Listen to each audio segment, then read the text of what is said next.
नमस्कार आप सभी को मैं हूं हरीश फतेंदानी। डीजी न्यूज में आप सभी का स्वागत है। आज हमारे साथ मौजूद हैं भारतीय जनता पार्टी के प्रदेश के अध्यक्ष श्री प्रभात झा। प्रभात जी, आपका स्वागत है डीजी न्यूज। जी नमस्कार। 8 मई को प्रभात झा को 1 साल हो जाएगा जी। खुद प्रभात झा कितने पास कितने फेल? यह तो मैं नहीं कह सकता, क्योंकि यह तो आप सबका काम है।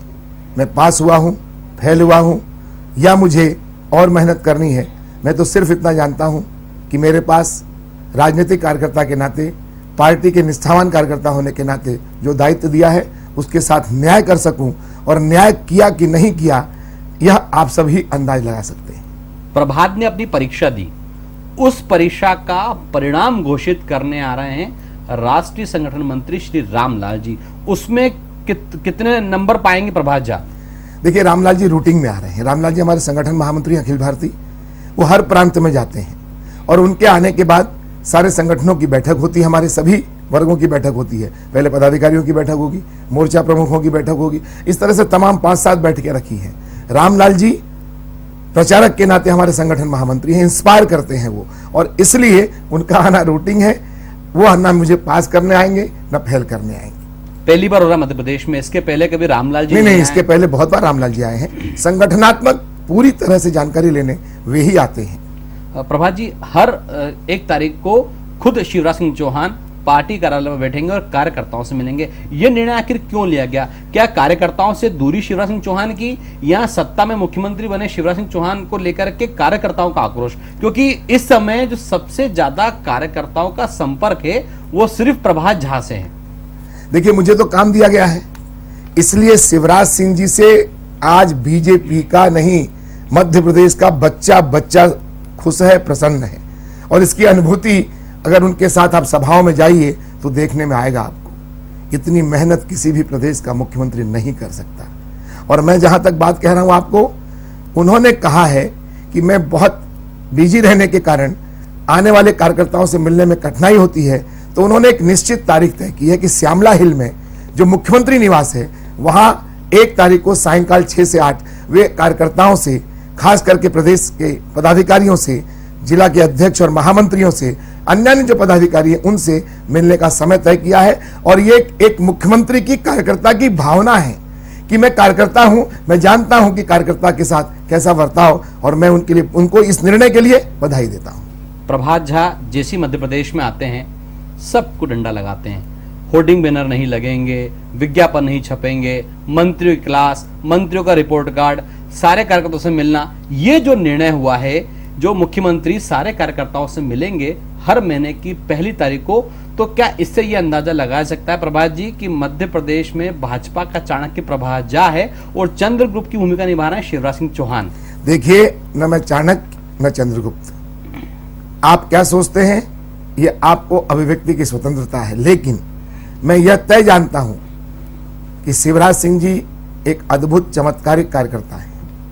इतने बड़े पद पर जाने के बाद भी, इतनी व्यस्तता के बाद भी, सामान्य कार्यकर्ता की भावना अपने मन में रखना, उस अखंड ज्योति को जलाए रखना, यह बहुत कठिन काम होता है।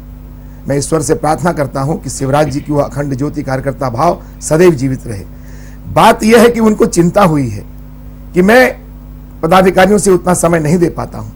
अगर एक मुख्यमंत्री ऐसा निर्णय लेते हैं तो यह हम सब के लिए अच्छी ही बात नहीं, सबके लिए अच्छी बात है। और यह कार्यकर्ता भाव ही है जो हमने सम्मान किया था 29 नवंबर को कि सच में शिवराज सिंह जी कार्यकर्ता है, उसका ही यह परिणाम है। प्रभात जी, अब सामने जो 2013 का आपका मिशन है, आप पहले दिन से ही कह रहे हैं कि मैं यहाँ आया हूँ मध्य प्रदेश में 2013 का मिशन लेकर के भाजपा की सरकार बनाना है मुझे।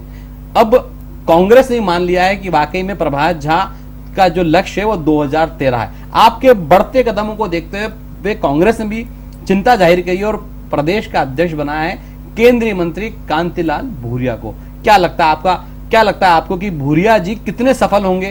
कांग्रेस को क्या एकजुट कर पाएंगे?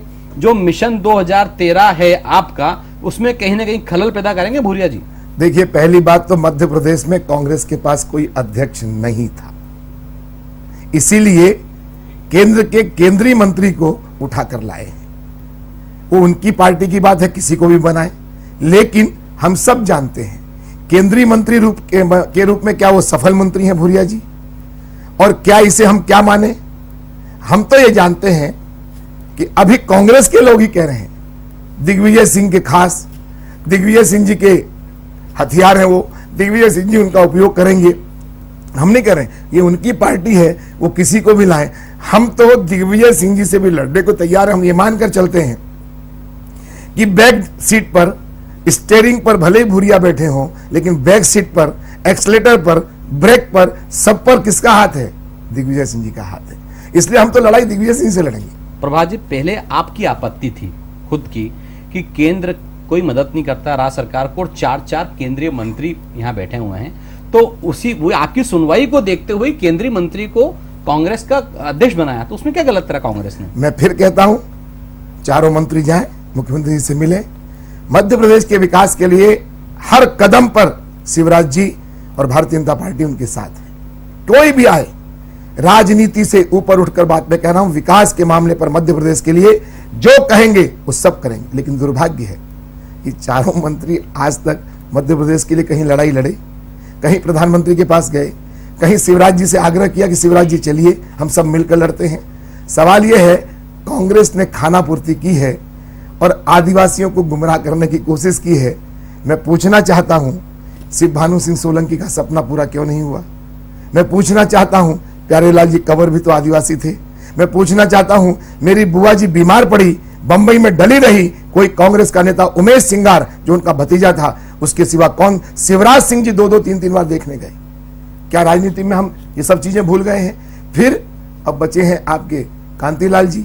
दिलीप सिंह भूरिया कांग्रेस के नेता थे, आज हमारी पार्टी में है। क्यों उनको छोड़ना पड़ा कांग्रेस? इसका जवाब कांग्रेस को देना होगा। बाकी बात है, कांग्रेस किसको बनाती है? कांग्रेस ने भूरिया जी को बनाया। मैंने पहले दिन स्वागत किया, आइए भूरिया जी, इस मध्य प्रदेश के विकास में हम सब मिलकर काम करेंगे, राजनीति भी करेंगे, विचारधारा की लड़ाई भी लड़ेंगे और विकास की गंगा भी बहाएंगे। आपने पहले दिन जब मैं आया था तो कहा था कि झाबुआ, अलीराजपुर, मंडला, डिंडोरी, छिंदवाड़ा, बैतूल पर तो मेरी पेनी निगाह है और मैं इस निगाह को छोड़ने वाला नहीं हूं। उसका आगाज है। बिल्कुल। 15 तारीख को भूरिया जी पदभार ग्रहण करेंगे और 15-16 को उनके संसदीय क्षेत्र में ही बड़ा आयोजन हो रहा है। युवा मोर्चे कार्यकर्ता वहां पे बड़ा आयोजन कर रहे हैं और 16 को खुद शिवराज जी वहां पे सभा ले रहे हैं। निश्चित तौर पर हमारे लिए, मैंने पहले कहा कि चैलेंज है झाबुआ अलीराजपुर संसदीय क्षेत्र, हमारे लिए चैलेंज है छिंदवाड़ा, हमारे लिए चैलेंज है मंडला, हमारे लिए चैलेंज है गुना। अब आप देखिए, बीच में छपा था कि आप जरा पूछिए तो सही, सिंधिया जी और दिग्विजय सिंह जी एक हुए, पलड़ा भारी हुआ, और जैसे ही नाम आया सिंधिया जी के अध्यक्ष का तो पत्ता किसने काटा? मैं नहीं जानता। उनकी पार्टी है, वो जिसको बनाए, भूरिया जी को बनाए, सिंधिया जी को बनाए, यादव जी को बनाए, कमलनाथ जी को बनाए। हमें तो जनता का काम करना है, हमें हमारी पार्टी की चिंता है। कांग्रेस की चिंता मैं इसलिए नहीं करता कि कांग्रेस स्वयं में ही आज कहां खड़ी है, ये कांग्रेस को देखने का काम है। हाँ, मैं इतना जरूर जानता हूं कि मेरी पार्टी का कार्यकर्ता रात दिन एक कर रहा है, उसे उसके सपनों में मैं देख रहा हूं, उसकी आंखों में देख रहा हूं 2013 का सपना। आपने एक बात कही थी कि दिग्विजय सिंह ने टेंडर भरा है, बोलने का कहा था आपने। जी जी। पर मैं ऐसा मानता हूं कि प्रभात झा ने टेंडर भरा है अखबारों में छाए रहने का, टीवीओ पे छाए रहने का। उसका मुख्य कारण है कि अभी हाल ही में आज ही आपने एक पत्र लिख दिया भूरिया जी को 6 पेज का और उन्हें सलाह दे डाली। देखिए पत्र मैंने क्या लिखा है, मैं राजनीति में रहते हुए कुछ बातें तय करके चलता हूं। मैं स्वयं 8 मई को जब बना था तो पहली मैंने बात कही थी कि होर्डिंग पोस्टर की राजनीति नहीं होनी चाहिए। इसके 5 लक्षण गिनाए थे। मैंने भूरिया जी को लिखा है कि आप कांग्रेस के अध्यक्ष हैं, मेरे मित्र हैं, मैं आपका मित्र हूं, हम सब सामाजिक कार्यकर्ता हैं। एक सामाजिक निवेदन किया है मैंने। आज मुझे भोपाल से फोन आया कि भोपाल पट पड़ा है पूरी तरह से, तो इसके कारण है, क्या नगर निगम से कोई परमिशन ली गई? क्या जिनके विचारों के विज्ञापन के बोर्ड है उनके विज्ञापन को ढकने का अपन ने कोई क्यों काम किया? इसलिए, और फिर क्या होता है, ये नॉन सोल्युबल प्रोडक्ट है, नाला जाम, पूरे देश का नाला जाम हो जाता है इससे। इसको नहीं करना चाहिए। जो लोग इसको बनाते हैं वो अस्थमा के मरीज हो जाते हैं। इतना नहीं, पार्टी में इससे ईर्ष्या पैदा होती है। सामान्य कार्यकर्ता तो बैनर, होर्डिंग पोस्टर लगा ही नहीं सकता और ये फ्लैक्स तो लगा ही नहीं सकता। इसलिए मैंने कहा है कि मैं जो एक सामाजिक शुरुआत की है कि फ्लैक्स नहीं लगाना चाहिए। इसलिए आप मुझे साथ दीजिए, आप अपनी पार्टी के सदर हैं, आपकी सारे लोग बात माने और यह निवेदन करना मैं इसलिए समझता हूं ये कोई राजनीतिक नहीं है, ये एक सामाजिक निवेदन किया है और मुझे विश्वास है कि भूरिया जी से स्वीकार करेंगे। प्रभात जी, अन्ना हजारे जी के लिए आपने कल ही बयान दिया था सागर के अंदर कि उनका कोई विश्वविद्यालय नहीं है और उन्हें कोई प्रमाण पत्र देने की जरूरत नहीं, नेता भ्रष्ट हैं, ईमानदार हैं। इससे क्या तात्पर्य है? देखिए, अन्ना हजारे बहुत बड़ी लड़ाई लड़ रहे हैं। भारत में भ्रष्टाचार का बोलबाला है, हमें इसे दूर करना चाहिए और उसकी लड़ाई में हम उनके साथ हैं। लेकिन यह अगर वो कह देंगे कि सब भ्रष्ट हैं तो मुझे लगता है कि बहुतों के साथ न्याय नहीं करेंगे। समाज भ्रष्ट नहीं होता है, लोग भ्रष्ट होते हैं। भ्रष्ट लोगों के खिलाफ करिए ना जो करना है, लेकिन जो भ्रष्ट नहीं है उनको डिमोरलाइज क्यों करते हैं आप? और ऐसा कहकर तभी मैंने कहा कि उनको अधिकार नहीं है कि ये चोर है और ये ईमानदार है। आप तो एक एटमॉस्फेयर क्रिएट करिए ना। हमारे नितिन गडकरी जी ने कहा है कि अन्ना हजारे की लड़ाई में हम उनके साथ हैं। आपने अच्छी बात की प्रभात जी, पर मैं यहाँ से आपसे जानना चाहूंगा कि अन्ना हजारे जी को ये अधिकार नहीं है, प्रमाण पत्र देने की आवश्यकता नहीं, नेता भ्रष्ट हैं, ईमानदार हैं, पर अन्ना हजारे जी का ये अधिकार है कि नरेंद्र मोदी काफी अच्छा काम कर रहे हैं, विकास काफी अच्छा कर रहे हैं, नीतीश कुमार जी काफी अच्छा विकास कर रहे हैं, ये बोलने का अधिकार है अन्ना हजारे जी? सवाल ये है कि उनको बोलने का अधिकार उन्होंने कहा है, लेकिन मैं यहाँ ये कहता हूं ना आपको कि क्या वो दोनों नाम जो उन्होंने लिया है, पब्लिक परसेप्शन क्या उनके बारे में अच्छा नहीं है?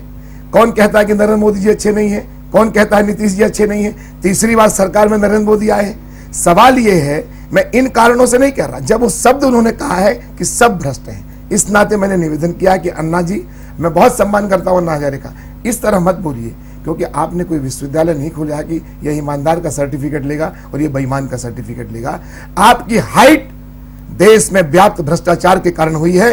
लोग दुखी हैं इस देश में भ्रष्टाचार के कारण, और भ्रष्टाचार सिर्फ नेता का नहीं है, हर क्षेत्र में है, इसलिए लोग दुखी हैं। आदर्श घोटाला किसने किया है, हम जानना चाहते हैं। आपका कॉमनवेल्थ का घोटाला किसने किया है, हम जानना चाहते हैं। 2G स्पेक्ट्रम में किसने घोटाला किया है, हम जानना चाहते हैं। अच्छा काम किया ना, हमारी आवाज उनके साथ है, लेकिन इसमें इस तरह की बात नहीं होनी चाहिए। 35 साल से लोग अपनी जवानी लगा रहे हैं समाज के काम के लिए। इसी पर दिग्विजय सिंह ने प्रश्न करा है प्रभात जी, उन्होंने कहा है कि नरेंद्र मोदी की तारीफ जरूर करी अन्ना हजारे ने, पर वहां तो लोकायुक्त नहीं है, वहां लोग भ्रष्टाचार के मारे व्याप्त हैं, बहुत दुखी हैं, पर वो कहां पे जाके शिकायत करें? एकदम गलत है।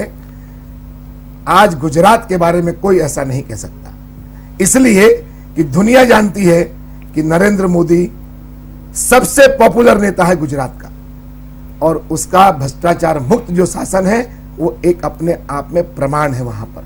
और इसलिए राजनीतिक विद्वेष के कारण दिग्विजय सिंह जी कुछ भी कहें, लेकिन अंतरात्मा से तो वो भी जानते हैं कि नरेंद्र मोदी के खिलाफ। आप कांग्रेस का अध्यक्ष का नाम बता दीजिए, चलिए मैं पूछता हूं गुजरात में कौन है?